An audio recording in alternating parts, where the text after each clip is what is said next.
Our goal in this lab is to make sure that your vote has integrity. So from the moment you cast it to the moment it's counted, we want nothing to happen to it. Natalie Scala, co-director of Towson University's Empowering Secure Elections Research Lab, is helping to lead a 3-year study along with the University of Maryland into the vulnerabilities of voting machines. And we want to make sure that the risk is minimized and the integrity of the vote maintains. We find that this is really important for the health and safety of our democracy. And it is also just a public service as well to our country and our community. The goal of this Department of Defense funded project to catch problems before they arise. So we're looking at one particular piece of equipment that about 70% of the country uses to tabulate their votes and to see what are the actual possible threats to it and how can we develop policies or training procedures to minimize those threats.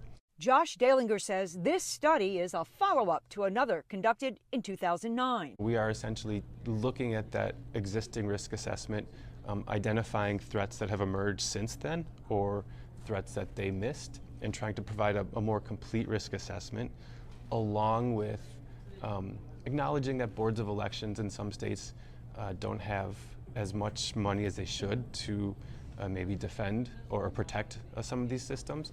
We were going to try to provide insight into what are the threats that are most concerning and where they should be maybe directing their efforts to try to prevent such things from happening. The importance of this study not lost on the students helping with the research. There's so many vulnerabilities possible on each step of the way that it's a position of trust that we place in our poll workers, and we shouldn't take that trust for granted, and we should also ensure that everybody who's involved in the election process is going through some sort of vetting, a training, or possibly even some kind of briefing for security.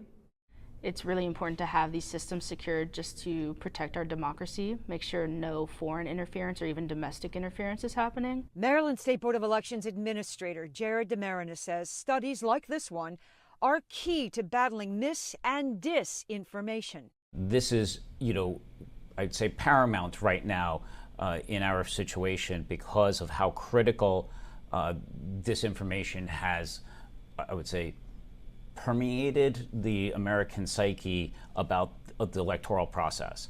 And so these types of studies help, battle back a lot of that and provide facts rather than just innuendos. And DeMarina says the public also has a role to play in helping with efforts to catch potential problems. If a person that sees it can then report it to us, then we can then combat it through those avenues. And I think that's kind of a different approach now. It's more collective, that we're all in this together, in this fight. I'm Sue Copen for State Circle.